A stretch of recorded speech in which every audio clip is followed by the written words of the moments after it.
കാഞ്ഞിരംകുളത്ത് തിരുവനന്തപുരം കന്യാകുമാരി ദേശീയപാതയിൽ അപകടം. കർണാടക സ്വദേശികൾ സഞ്ചരിച്ച വാഹനം ഡിവൈഡറിലിടിച്ച് മറിയുകയായിരുന്നു. ഡ്രൈവർ ഉറങ്ങിപ്പോയതാണ് അപകടത്തിന് കാരണമെന്നാണ് പോലീസിന്റെ പ്രാഥമിക നിഗമനം. അപകടത്തിൽപ്പെട്ട ഒരു പെൺകുട്ടിയുടെ നില ഗുരുതരം. തിരുവനന്തപുരം ഭാഗത്തുനിന്ന് കന്യാകുമാരിയിലേക്ക് യാത്ര ചെയ്യുകയായിരുന്ന കർണാടക സ്വദേശികളുടെ വാഹനമാണ് നിയന്ത്രണം വിട്ട് ഡിവൈഡറിലിടിച്ച് മറിഞ്ഞത്. അപകടത്തിൽ ഒരു കുടുംബത്തിലെ 4 പേർക്കാണ് പരിക്കേറ്റത്.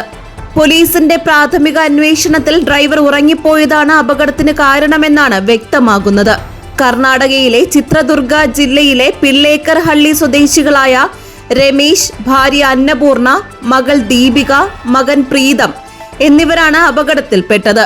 പരിക്കേറ്റവരെ നെയ്യാറ്റിൻകരയിലെ സ്വകാര്യ ആശുപത്രിയിൽ പ്രവേശിപ്പിച്ചു. മകളായ ദീപികയുടെ നില ഗുരുതരമാണ്. വെന്റിലേറ്ററിലാണ് ചികിത്സ തുടരുന്നത്. രമേശിന്റെ കൈക്ക് പൊട്ടലും അന്നപൂർണയുടെ തുടയെല്ലിന് ഗുരുതര പരിക്കുമുണ്ട്. പ്രീതത്തിന്റെ നെറ്റിയിലും പരിക്കേറ്റിട്ടുണ്ട്. ദീർഘദൂര യാത്രകളിൽ മതിയായ വിശ്രമമില്ലാതെ വാഹനം ഓടിക്കുന്നത് വലിയ അപകടങ്ങൾക്ക് കാരണമാകുന്നുവെന്ന് പോലീസ് വീണ്ടും മുന്നറിയിപ്പ് നൽകുന്നു. സ്ത്രീകളും കുട്ടികളും അടക്കം 10 പേരാണ് വാഹനത്തിലുണ്ടായിരുന്നത്. GTV news Poovar.